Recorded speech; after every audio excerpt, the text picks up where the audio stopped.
our party, serving as the youngest state party chair in this country, believing in people in this state, talking to folks across this country, doing things differently.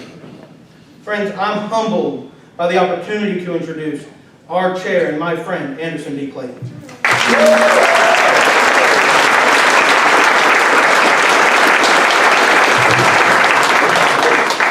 How y'all doing, Byrd County? Woo! That wasn't loud enough. How you doing, Byrd County? Woo! Okay. Thank you all so much for being here tonight. My name is Anderson Clayton, and I have the honor and the privilege of serving as the state party chair for the North Carolina Democratic Party. I got elected back in February, and Dorian is right. We are the youngest state party chair in the country, and I always like to joke with folks that, of course, it had to come from the South, y'all, because the South is a progressive beacon in this country, and whether or not folks choose to realize it all the time, and whether or not we realize it all the time, right, or can see it all the time in this state, we are, and we always have been. When Jim Hunt and Terry Sanford and the Democrats that came before us got together and said, we're going to create an education system that is unmatched by any other in the country, in the entire United States, and said we're going to create the UNC system because we know that education is the great equalizer in this country. It's what progresses people forward, right? My mom and dad, I grew up in Person County, North Carolina, so it's, for those of you that aren't geographically familiar with it, it's about an hour north of Raleigh. It's near the Danville, Virginia border. And my mom grew up in Person County, and my dad grew up right over the line in Orange County, in Hillsborough, kind of, but back when it was rural. He grew up on a tobacco farm there, and grew up deciding that he wanted to go to NC State and major in manufacturing, and so I got to grow up with parents that really valued and knew the value of hard work from growing up in a rural place because they always did it. My dad used to joke with me that every time he would wake up, he would go out in the tobacco field, he would do what he needed to do, and then he'd go to school and he'd come home and he'd do it again. And that's all he knew is how to work, and how to work really hard. And I joke with folks that when you're raised by somebody that grew up on a tobacco farm in North Carolina, you also grow up knowing how to work pretty damn hard, to be honest with you. I grew up thinking that the values that I had living in rural North Carolina were really important, but I also grew up knowing that I wanted to leave rural North Carolina, honestly. I think a lot of young folks grow up in places that look like that all across North Carolina right now and say, we can't stay here. We grew up here, but we can't stay here because we can't find a job, we can't figure out how to actually survive and grow a family or grow our opportunities in this part of the state, right? And that's something that really bothered me. And I didn't know how much it bothered me until I started going out after I graduated from Appalachian State working on national campaigns. I went to work for Kamala Harris's campaign back when she was running for president against Joe Biden, to be honest with y'all, because I believe I want a woman in the White House one of these days. I still believe that. We're going to put one up there one day. But I got the chance to go out to Iowa and work for her. I worked for Amy McGrath's campaign when she was trying to knock out Mitch McConnell in Kentucky in 2020. And to be honest with y'all, I got really disillusioned with national politics after 2020. Because I realized that the National Democratic Party doesn't see places that look like where I was from as places of opportunity and places that were worth investing in. And that bothered me, because I was like, but I lived here, and I grew up here. And there are people like me that still live in places that look like Roxborough, North Carolina right now, that look like Morganton, North Carolina right now. And it's important that they know that they still have a champion somewhere, and that they have a community around them that is going to protect them and believe and uplift the values that we hold dear to us. And for me, that was really important. And so I came back home after 2020, and I decided I wanted to live in Roxborough. And somebody looked at me, and I was 24 when I came back, and they said, "You're 24, what are you doing here? And why?" And I told them, I said, I want to organize in my own backyard because I know that that is the place that we can make the most impact. And I don't care if I don't ever win an election as the Person County Democratic Party chair, because that is what I lucked my way into. And so, and by accident, honestly, in 2021, the Person Dems were 8 people that got on our county convention call, and I accidentally got elected because they said, "Who wants to do it?" And nobody raised their hand. And I said, "Hey, I might like that opportunity if y'all would let a little 24-year-old take that over." And they did. And it was one of the most amazing opportunities that I got to come back and really revive a Democratic Party, because I had been all over the country at that point in time, and I had seen that Democrats in rural communities were just honestly afraid. They were afraid of saying that they were Democrats. They were afraid of coming out and saying for their jobs. You know, in Eastern Kentucky where I was working, there were folks that said, I get fired for saying that out loud right now. You know, it ain't all good out here in these parts at this moment in time. You are a Democrat. And people know that about you, because we live in a small town, right? And what do small towns do? They talk about each other. And I told somebody, I said, you know, I don't care if I've got to be the loudest one out here and I'm not from here, I'm going to do it so I let other people know it's okay to. Because that's what we're going to have to do in this election cycle, is let folks know it's okay to be a Democrat. Amen. You don't have to shy away from it. Actually, you should be damn proud of it, in my personal opinion right now. Because Joe Biden and Kamala Harris are doing things for us. They are. And whether or not people can feel that directly right now, that's our real problem, right? Folks don't feel like Democrats or government in general is working for them right now. And that's because Raleigh ain't, to be honest with y'all. And the areas that we feel the most impact from are at that local level, right? And we've gotten away from seeing and from emphasizing our political power at this state level and understanding that a vote in Morganton is just as good statewide as a vote in Raleigh, y'all, or anywhere out of Mecklenburg County, right? And that's what we're looking at. We've got to get out every single person to vote this year, because everybody is somebody worth talking to.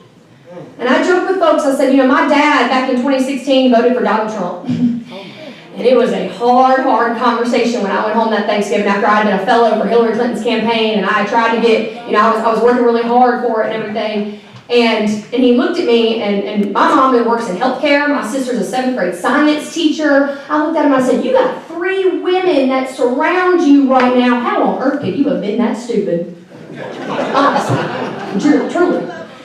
And you know, it took, to be honest, 4 years of working on my dad, me, my mom, my sister, talking to him, because we cared about him, because we loved him. And I told folks, I said, you can't organize folks that you don't love right now.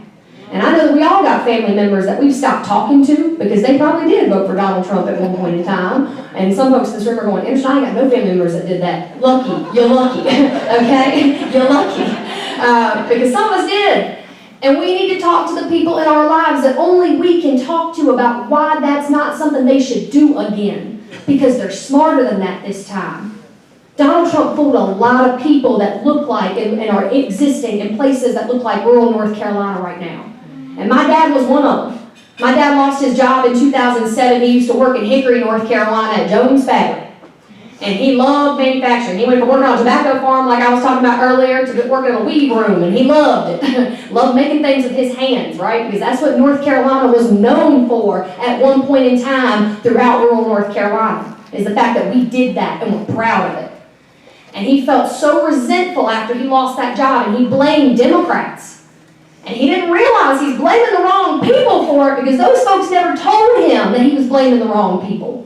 We never got out in rural North Carolina and talked about what the vision was for reviving rural economies. And Joe Biden and Kamala Harris right now are giving us that message with the money that they brought from the bipartisan infrastructure bill, the American Rescue Plan Act. Every community across North Carolina got direct investment. And that was the first time that had happened in history. Because you know what, the federal government decided, they said, we're not going to give this money just to states. We're going to let the city council in Morganton decide what they want to do with this money. Because the people of Morganton know what they should do with it more than the people in Raleigh do right now, right?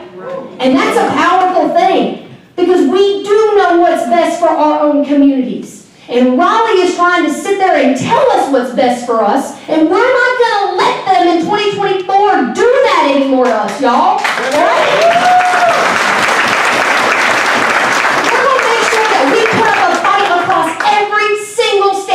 And Senate district in this state, because we know that Republicans shouldn't just get to walk themselves into our state capitol every year. We know that. And we know that we're a party that believes in democracy. And if we do, democracy isn't democracy without choices on a ballot.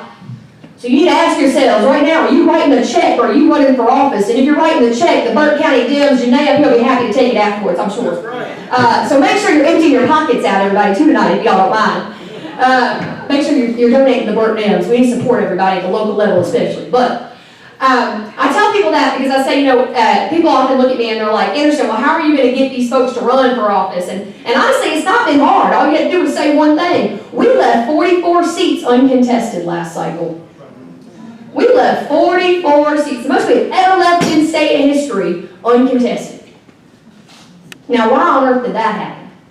One thing, Republicans are redrawing those maps at the very last minute, right? They didn't give us a lot of time to make it and figure it out, but we know better this time. We're more prepared this time. And we're going to make sure we've got somebody to run in every single one of those seats that Republicans can't take money out of one district and plop it into another. When I ran for state party chair, I joked with folks, I said, I've never raised millions of dollars before, and I didn't really know how I was going to. But I told them, I said, I'm going to tell y'all how I can save y'all money versus telling y'all how we're going to raise it. And I said, we're going to make sure we got everybody to run in one of these districts because we know that makes Republicans spend money in places that they always needed to.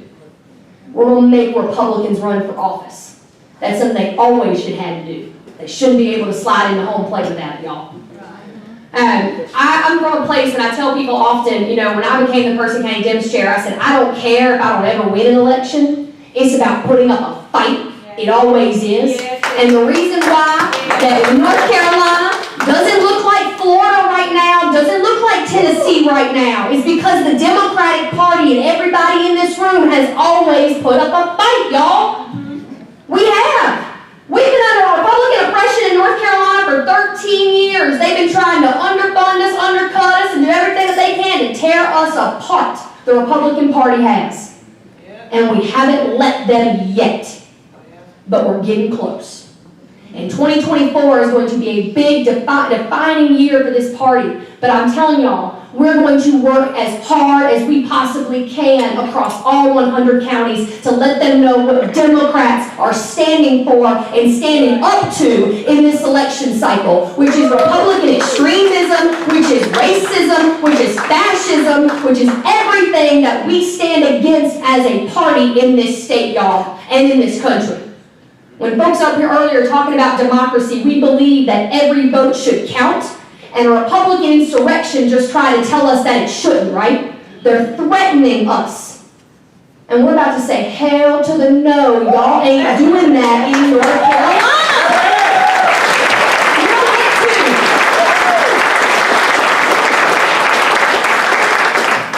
Sherry Beasley should be a United States Senator from North Carolina right now. Justice Judy Ervin should still be on the Supreme Court right now. We should still have people all across eastern North Carolina that are elected as Democrats right now. We should still have seats in our city councils and our county commissions right now. And that's what this party is here to do over the next year, 2 years, 3 years, 4 years, the long game that we have to take back our state. Because it doesn't stop in 2024, it starts. And we're going to keep going until we have a North Carolina that people can believe in again, that is better for us again, and that respects the people of our state again, y'all.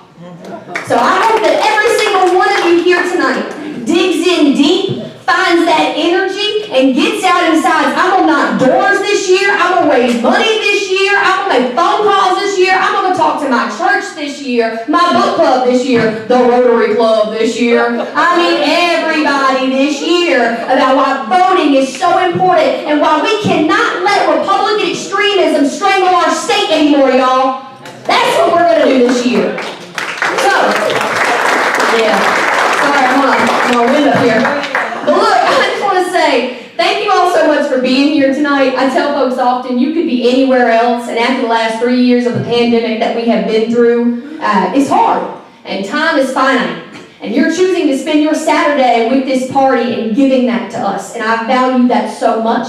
Thank you for it. And I'm going to work my ass off this year and next year to make sure that your time is valuable and that you feel valued as a member of the Democratic Party, because I want every single one of you to feel like you can have a party that you're proud of. That's what I want here in this state. So thank you all so much, Burke County, for everything that y'all do.